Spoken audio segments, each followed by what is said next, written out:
একটু জোরে বলুন। সালাম কোথায়? চান্দরা ডাইকিনি রোড। হ্যাঁ, চান্দরা ডাইকিনি রোড। ডাইকিনি রোড।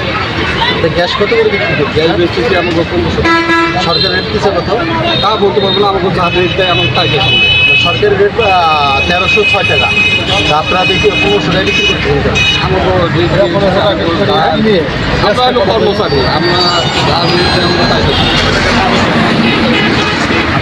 আপনার কর্মচারী জি, আমাদের যা রেট দেয় রেট দেয় কে? আপনার এখানে গ্যাস আছে কতটি? গ্যাস আছে আপনার 51। কতজনের কাছে বিক্রি করছে?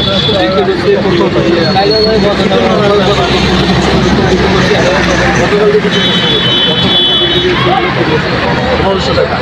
1500 করে সরকার রেট দিচ্ছে করে এটা জানেন না?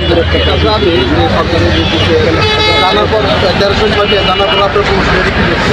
এখন মালিকের 1500 টাকা ডিসকাউন্ট না হলে তাহলে এটা কি অপরাধ না? মালিকে অপরাধ করতেছে না?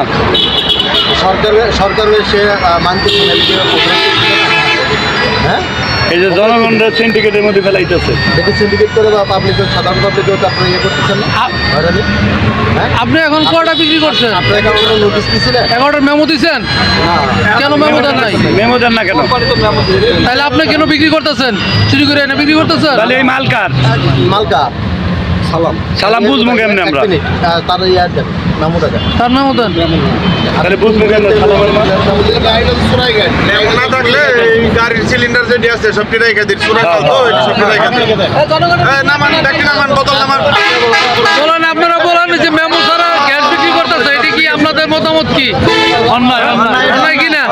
এবং সরকারি রেট 1300 টাকা, তারা বিক্রি করতেছে 1500 টাকা এবং মেমো দিচ্ছে না। সিন্ডিকেট সিন্ডিকেট করে তারা সাধারণ মানুষের হয়রানি করে। পরে আমরা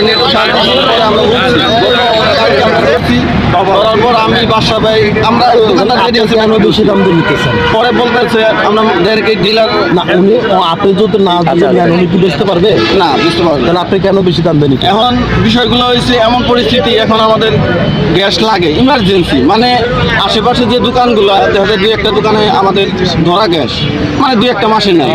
প্রতি মাসে মানে রান্না বান্না খাবারের এগুলো আমাদের নিজেদের প্রয়োজনও লাগে, এনেকে আমরা 2-3টা করে এখন রেখে দিতে হয়। এতে কি সাধারণ জনগণ ভোগান্তি হইতেছে না? অবশ্যই ভোগান্তি হইতেছে। আমরা এই জন্য অলরেডি আমরা ধরে গতকালকে আমরা বলছিলাম আমাদের রিসিভ দেন, আমরা গ্যাস পরে ডিলারের সাথে কথা বললাম, পরে কয় ভাই আপনারা গ্যাস রাখলে রাখেন, না রাখলে না নিলেন না। ঠিক আছে, এইরকম কথা মনে করেন আমি এই বিষয়ে কি বলবো?